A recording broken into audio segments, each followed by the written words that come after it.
This is Yusuf Al-Tahir, and Suicideforcelluloid, my friend. In fact, I believe I would be ready later on today, Sunday, to do a hangout with you. I really dug a lot of stuff of Mike Norman's and had made videos for my subscribers to see and my viewers to see, pointing to him, and I sent him messages and asked him questions and sent him response videos and got nothing but silence. You, I find extremely interesting, and I mean, you really impressed me when you started talking about Irenaeus of Lyon, and laying the axe at the root. Again, we're using a term that was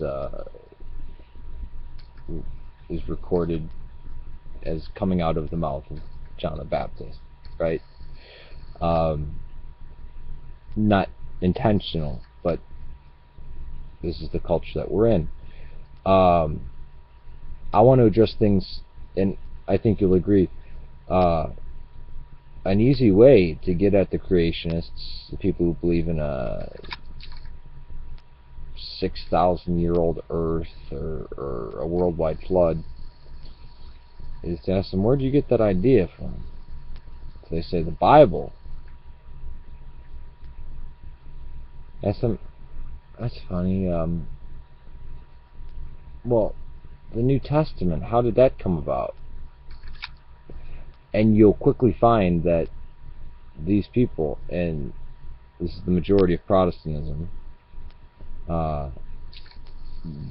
don't know names like Irenaeus of Lyon or Ignatius of Antioch or Polycarp of Smyrna or any of these guys, or that there was a third letter of Paul to the Corinthians that the church didn't let in. It's not necessary, because what became the New Testament wasn't a teaching tool. And it certainly wasn't the whole of Christianity. I mean, when you get to stuff like that of because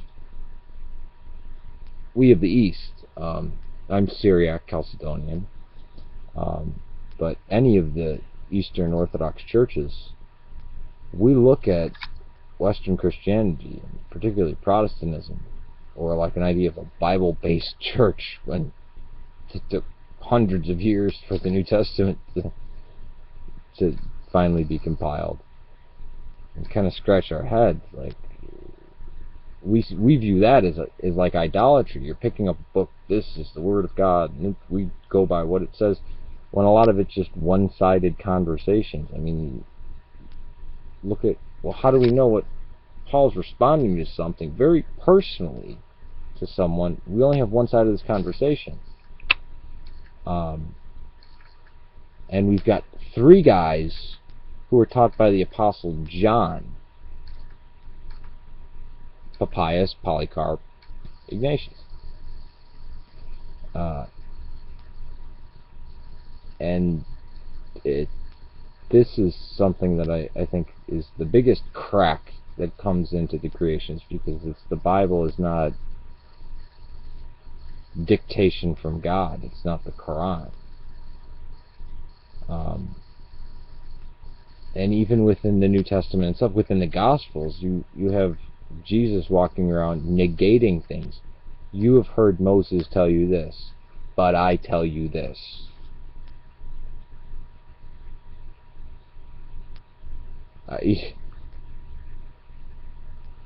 You have Paul saying, nah, circumcision, nope, not needed.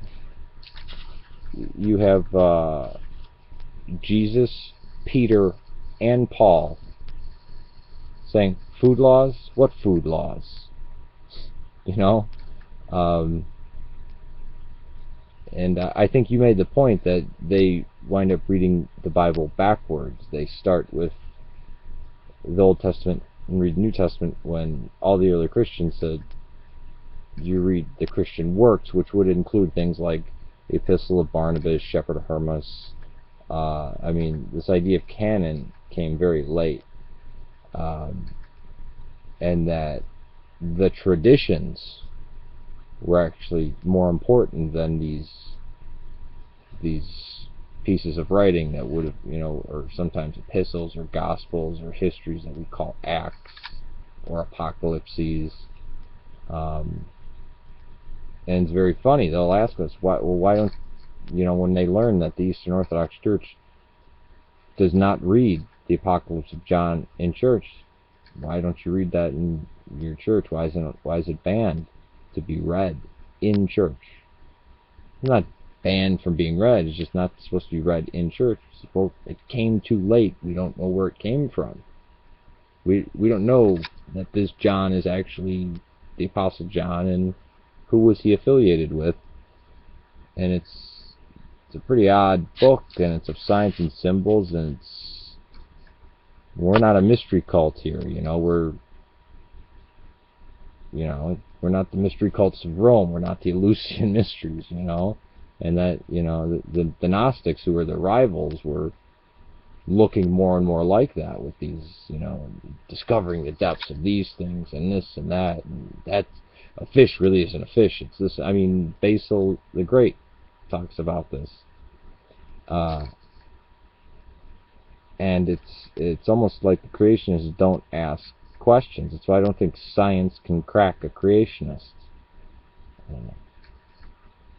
But just asking them, hey, how did the New Testament get compiled?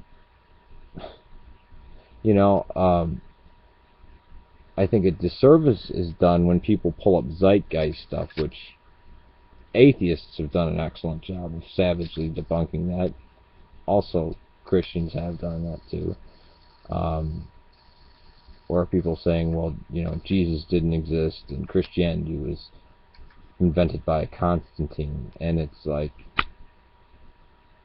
what? And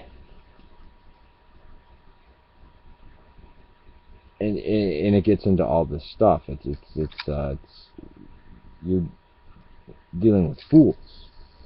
My main concern is I don't like fundamentalist Christians, like, not as human beings, but as the attitude of we're right, we're going to proselytize, we're the right, we're right, and all of you are ignorant of something, or your view or belief or whatever is leading you to lead a lesser life or a superstitious life. As you know, the first people to be persecuted as atheists were the Christians. I mean, I don't know if it's Tacitus or Pliny, but one of them starts defending him and says, well, the gods aren't real, and these Christians don't believe in any of the gods, so the Christians got persecuted as atheists, and were mocking the pagans for being superstitious. I mean, it's very strange that, we view the West as idolatrous, the way they treat what gets called the Bible. But me and you talking, I would dig that. If later on we get Theo and Mike Norman, great. But I'd be prepared to talk to you later on today. I need to get some sleep. I've been up for days. Sorry about the shoddy video, but hey, take it easy. And I'm very happy to call you a friend, and peace to you. And at the end, I always say, may God save Serbia, Syria, and Ireland. Peace to you, Suicide for Celluloid. I am very grateful that I have met you.